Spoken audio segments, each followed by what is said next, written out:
Anu, I'm very glad you have touched the point of my lived experience. I was 15 years old in the ashram, and it was 15th of August 1947. What I can say is that we had darshan of Shobindu and the mother. And the mother had a celebration in the ashram itself. I regret that I don't have a personal recollection of what happened. All that I felt was that it was another year. The atmosphere was different at that time. But what would be interesting is to say something about what Mother did that day in the ashram. She read out an invocation morning of 15th August 47. Just a few lines from that invocation I would like to read out and share. She said, "O our Mother, O soul of India, Mother who has never forsaken her children, even in the days of darkest depression. Guide us so that the horizon of freedom opening before us may be also a horizon of true greatness and of thy true life in the community of the nations. Guide us so that we may be always on the side of great ideals, and show to men thy true visage. As a leader in the ways of the Spirit, and a friend and helper of all the people."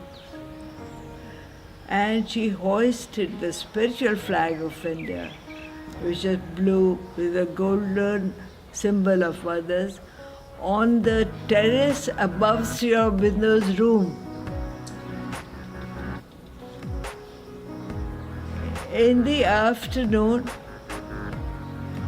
thousands of people who had gathered for the darshan of August 15th assembled in the courtyard of the ashram and sang the Vande Mataram. Mother appeared on the first terrace, gave her darshan, and responded to the singing of the Vande Mataram by saying, "Jai Hind." In the evening, the courtyard of the ashram was illuminated. About the darshan, I would like to share. My parents and younger brother were in the ashram, but I always went alone for darshan. I wanted to stand alone before Shobindu, the mother. Well, I was saying, since the age of 12, I wanted to stand alone at darshan time. All I wanted to do was to look at them, as long as I was allowed to stand, and then asked to move on in the queue. But the mother carried another year. That's a very living vibration of the day that as a 15-year-old I carry.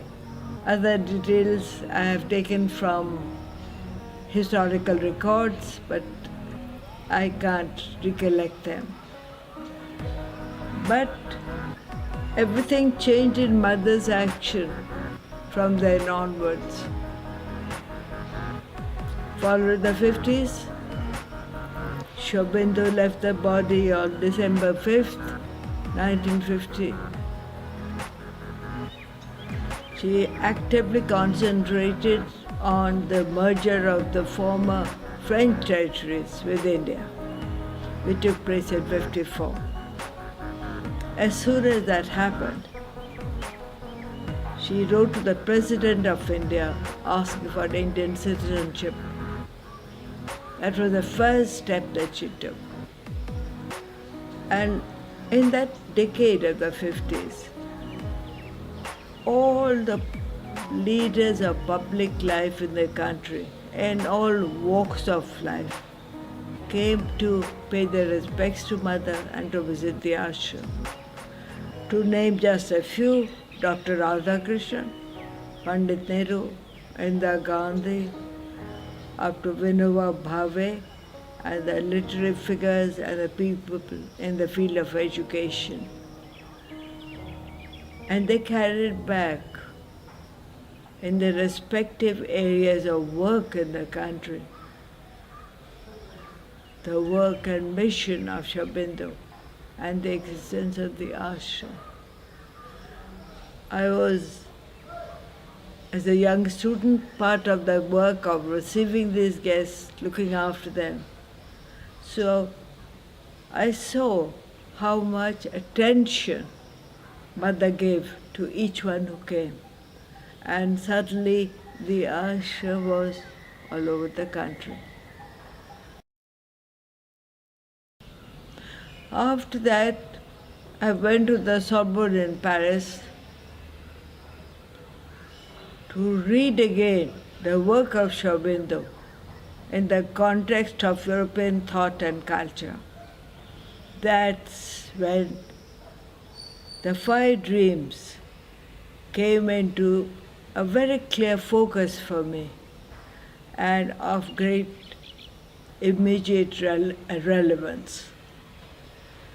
In fact, the livre de chevet at that time for me was that essay of Sri Aurobindo called The Renaissance of India, which was signed by him. And the 60s was a time of great change. India had achieved her freedom. Most of the Asian countries had achieved their freedom, which was the first dream of Sri Aurobindo's. The second dream of a world union was beginning to take shape already. The common market, the European Union, they were taking shape in Europe with whatever difficulties. But the third was already on the way. Late 60s was a tremendous shake-up in the civilization of Europe and America, in the field of education, in the field of social living, in the field of new ideas of the future. And the youth of the time was beginning to look ahead, not look at the past, not look at history, but look what it had to create for the future. By that time, international organizations, the international institutions like the United Nations in New York and its subsidiaries in judiciary, in culture, in education and labor were set up all over the world. That had already happened after the Second World War. So that was a fact which was like a preparation for the kind of upheaval that already took place late 60s and early 70s. And at that time, there was a shift of outlook. The thinking minds of the West were already beginning to look eastwards. They were beginning to look at India. They were beginning to look at her psychology, at her worldview, not yet of spiritual practice, but in a very. But Western civilization had a big shake-up. In fact, it used to be very commonly said and written in many books by philosophers of Europe at that time that Western civilization has come to an end and a new curve of civilization has to begin. Shankito was one of those who wrote that, who was one of the leading philosophers of the time, from the Sorbonne and the Collège of France. And things in America were also changing. There were new groups, new societies who were beginning to look into the future. The United Nations itself in the middle of 1970, and it was important because I happened to be part of that assembly, and Mother had sent me there on behalf of Auroville, strangely enough. So I'm conscious of how these things were linked up. It was an assembly of young university people from all over the world. There were about almost 1,000 assembled there for 3 weeks. And they were asked to give their ideas of the future. This, I think, was a very significant point, and it connects with the 5 dreams of Sri Aurobindo. They were asked to say frankly and freely what kind of future did they look for. This was in July 1970 in the United Nations, in politics, in economics, in culture, in education, in the way of life, in worldviews.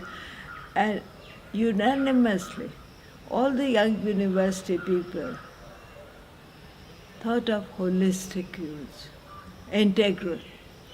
These words, holistic, integral, began to cast their seeds. But the seeds have begun to sprout now. This was in 70. And there was a very strong inner intuition that the future is going to be built here in India. I was not aware of Auroville at that time. That came into my picture a little later. But I had already a sense of it. And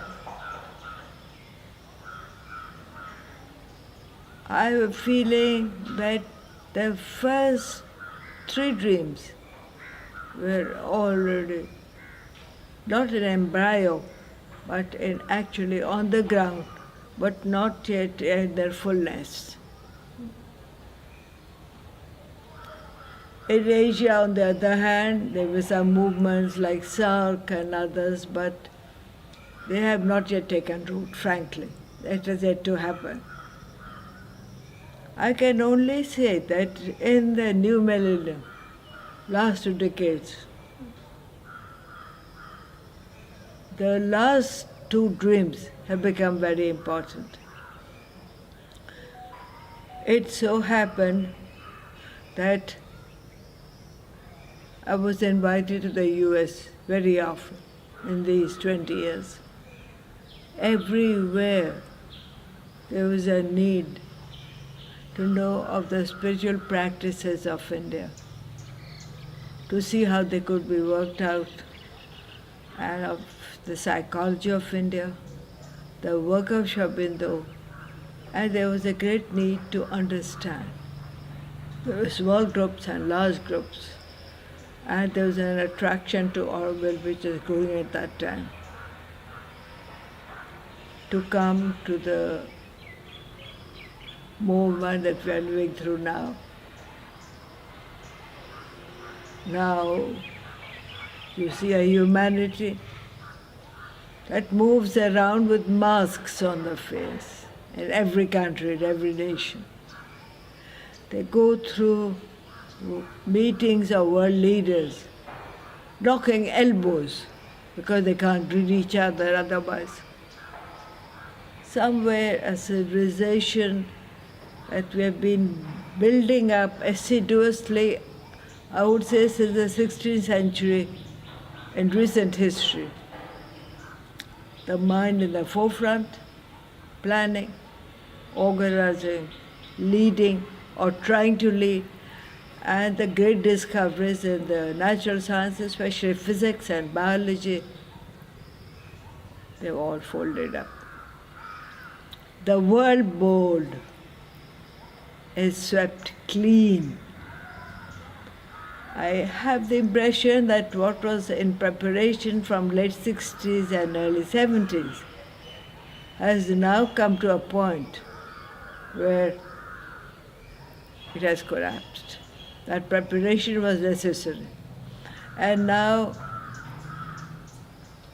all the foremost thinkers, scientists, leaders of the present time and a younger generation are conscious that a new civilization has to arise if we have to survive. Humanity cannot survive at the present moment as it is the case. It's not possible. That denouement has come only now. In that context, I'm more than aware of the 50 years existence of the Auroville experience. Here is a collectivity of many generations come from more than 50 countries in a dedicated attempt to recreate their whole personality, to discover the spiritual being, and to create patterns of living down to the most physical.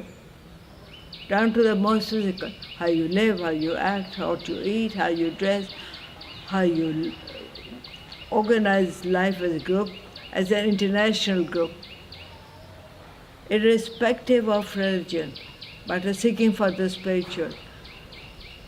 That exists. And India has had the wisdom and the audacity, I would like to use that word, to host the experiments in 50 years and to nurture it, to help it to grow on the soil of India. The fact that it exists is a hope that the future is not an impossibility. And the fact that people are attracted to Auroville is a further sign that it helps us move forward. More, it is too early to say, but the visions of Sri Aurobindo and the mother that have, I would say, traveled around the world and come to rest in Auroville in a given spot on earth. Earth is important, with Mati Mandir as its center. This is not to be taken lightly. The 60s in Paris was a tremendous experience, and especially if one were at the Sorbonne. Suddenly, there was a generation that did not want this historically century-old tradition of education that had existed in Europe. They rejected it like that. It was also a shock. But they wanted something new, and they were ready to fight for it. And what they wanted in the future, they said they used to have graffiti in those days, which they put up on the walls. And there are many people, Aurovillians, who were there at that time. But the youngsters said, we want to be educated for the future, not by the past. That was what they said. We want to know what is the future.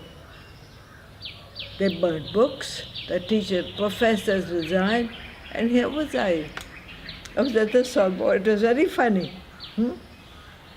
I was always wearing a sari.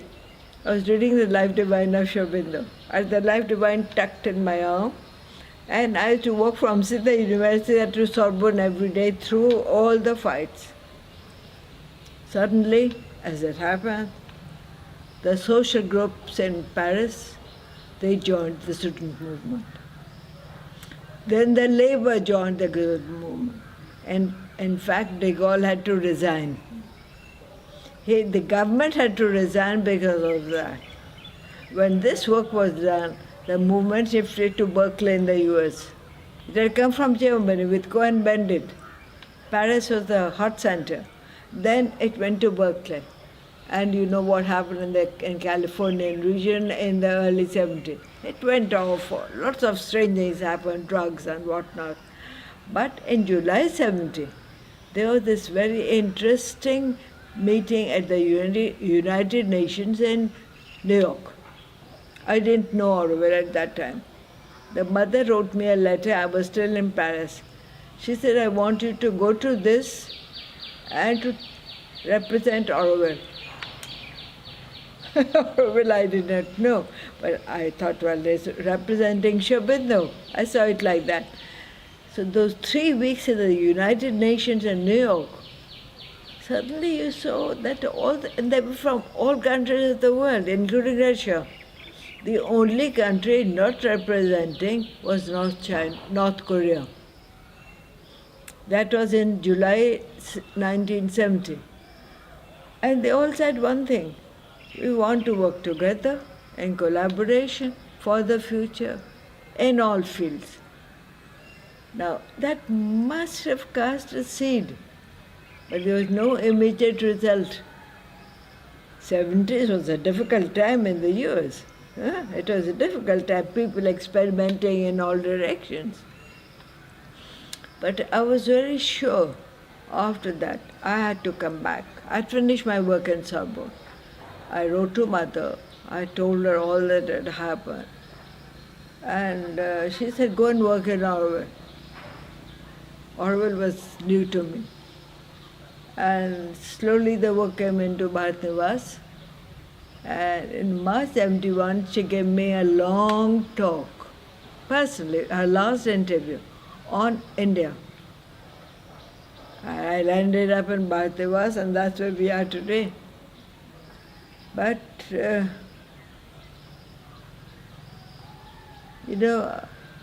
after that work carried on, then suddenly I started to receive invitations from the US, and I had no attraction to go there. So for about 12, 15 years, I went there very often. Small centers, bigger centers, and suddenly their interest was in Indian psychology, Sri Aurobindo's works, in Auroville, what was happening. And there were many people who said, but we feel like what Auroville is all about, but they'd never heard of it. They'd never heard of Sri Aurobindo. So in a sense, the sense of what Auroville stands for was there in the hearts of people. And what's happening today, all wearing masks, is a horrible impression. I must say that. Horrible in the sense, you must realize that how urgent it is for us to make the next step in evolution. A certain period of human civilization, we have done well with it, no harm. We have reached awards, we have made discoveries, but it's finished. And the next level of conscious being is the pressure of the supermind. I must say something in this respect which is important. This was it's around February 28th, 1970. February 28th. I was having the soutanas of my PhD thesis at the Sorbonne, which is on Sri Aurobindo and Henri Bergson, the French philosopher. Like it happens in the Sorbonne, there are 3 members of the jury. The president of the jury was a logician. His name was René Poirier. He knew nothing of India, nothing of Sri Aurobindo. He had just read the thesis. It was a long thesis. He said something very interesting to me, which I've never forgotten. He was a logician, remember that. He said, Madam, I find the concept of supermind very interesting. His words. This was February 28th, 1917. If we had more time, I would have liked to discuss that with you. I've never forgotten that. René Poirier was his name. And then the last book, last testament of an eminent philosopher called Jean Guiton of Collège de France, Sorbonne, and everything. In his last book, he says, and he was a member of the Vatican Council. He was also there. Only lay member of the Vatican Council. His last sentence in his last book was, humanity is going through a veritable mutation. For him to use the word mutation, and this was around 94, 93, 94, about that time. These two I remember very strongly somehow.